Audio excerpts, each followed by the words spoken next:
the National Senior Partner of KPMG Nigeria, joins us to discuss the state of doing business in that West African nation. Not only that, but I'm also joined by my colleague Wale Famurewa, who is based in our Lagos studios in Nigeria to participate in this discussion. Seyi, maybe if we can kick off with an overview of the Nigerian economy. It is one that has always been highlighted as a high-growth region, one for great opportunity. Has 2014 been a year where we've seen some of that growth opportunity being tapped into? Yeah, certainly. I think so. I think, we've made a number of progress, in 2014. I think, the most important one, probably is the privatization of the power sector. I think, that has sent a real, good message, as to where we want to go with regard to that economy. Let's touch on some of the potential risks and threats to the Nigerian economic growth story. Boko Haram, again, making the headlines just yesterday with further attacks on women and children. And not only that, but Ebola as well. Has that played any kind of sentiment on the business environment? Let me start with Ebola. I don't think Ebola has been an issue for Nigeria because, we had an index patient, from Liberia. We quickly tracked that down. We controlled the situation. And I think, the World Health Organization has actually declared Nigeria an Ebola-free zone, Ebola-free country. If you take a look at Boko Haram, that's a different story. That's a human tragedy, and there's no question about the fact that there's been an impact. The dislocations, the inability of people to carry on their normal economic life, without any kind of disruptions, and don't forget, that's a rich agricultural area. So when you have those kind of uncertainties, there's no question about the fact, that is that a negative impact, on growth in Nigeria. All right, Seyi, Wale here from Lagos. Your thoughts on what is happening with respect to the exchange rate in Nigeria right now? You've obviously covered Nigeria for many, many years. And what do you say to people that are panicking right now? We see, for instance, in the stock market, a massive sell-off, the market down about 30% in this quarter alone. Your take on the investment opportunity that Nigeria still presents, regardless of the volatility we're seeing in the exchange rate right now? Well, I think, the exchange rate situation is something, that has to be done.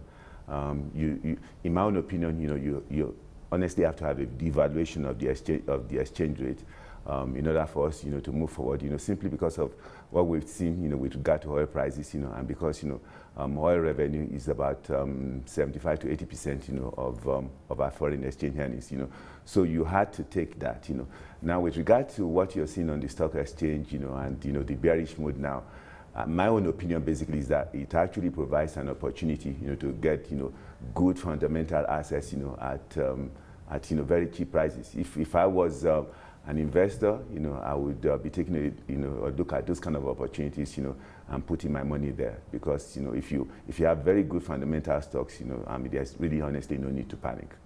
If we go back to the theme of oil and gas, which you alluded to a moment ago, does this reiterate the fact that Nigeria does need to, again, diversify its economy and lessen the reliance on that particular sector? Yeah, obviously, you need to diversify. When you talk about the issue of diversification, there's no question. You see, you talk about diversification, and it's like, it's like motherhood. You need to. I think, the key basically is to say, look, what do we do to make sure, that we diversify the economy? So if you ask people in the private sector, they will tell you a lot of, some issues, that need to be tackled, and some of them we're tackling. Don't forget, diversification is hard, okay?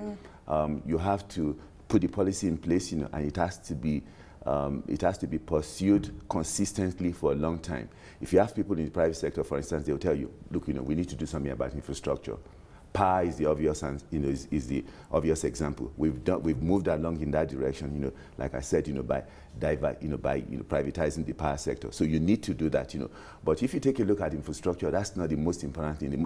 That's not the only thing, You also have to have issues about road, rails, and of course, also education. You have to provide, you have to provide the industry with people that are functionally literate, that can functionally do the things, that the private sector, wants to do. And that means, for government, you have to make sure, that a lot of the money that you spend is going in the direction of capital expenditure rather than recurrent expenditure. So you've got to, really handle that area. You've got to say to yourself, how much money are we putting in improving infrastructure, through that.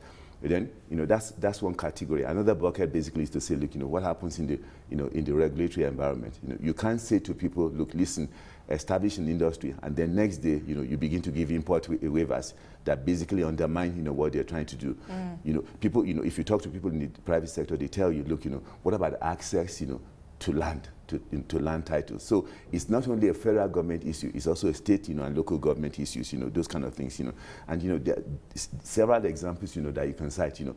Another bucket, you know, for instance, you know, is the issue, you know, of price distortions, you know. Why haven't we, for instance, you know, been able to have, you know, refineries?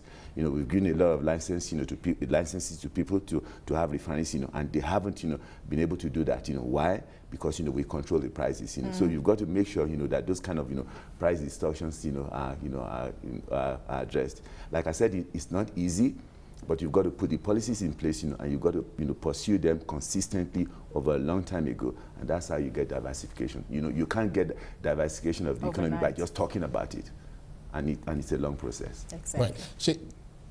Seyi, we have less than a minute for this, but if you look at policy reforms in Nigeria right now, what for you is the major bright spot that you think investors should be paying closer attention to? We know, for instance, that there is power reforms going on, but of course there are several other reforms across different sectors. You mentioned land, for instance.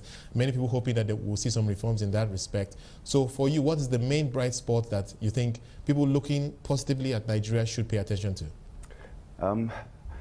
I think, you know, I mean, like, there's no question in my mind, you know, that if you take a look at Nigeria now, you know, the issue is, you know, going forward in terms of policy consistency, you know, and that's why if you take a look at 2015, for instance, and take a look at the ideology of the two political parties, it's not radically different. You know, I don't see any political party saying to us, you know, for instance, you know, that we should be going back to a socialist, you know, kind of economy. So if I was an investor, you know, taking a look at Nigeria, I'd be taking a look, you know, at what kind of policies, you know, are we going to pursue in 2015? And I think, you know, the thing that's really gratifying is the fact, you know, that, you know, most of the political parties, you know, most policymakers, you know, feel that we should be going in the direction, you know, of encouraging private sector and, in a sense, you know, I mean, curtailing the growth, you know, of the public sector. That's what gives me room for optimism. Seyi, thank you so much for your time today and giving us the positive sentiments and a realistic outlook on Nigeria's economy. That was Seyi Bickersteth. He's the National Senior Partner of KPMG Nigeria.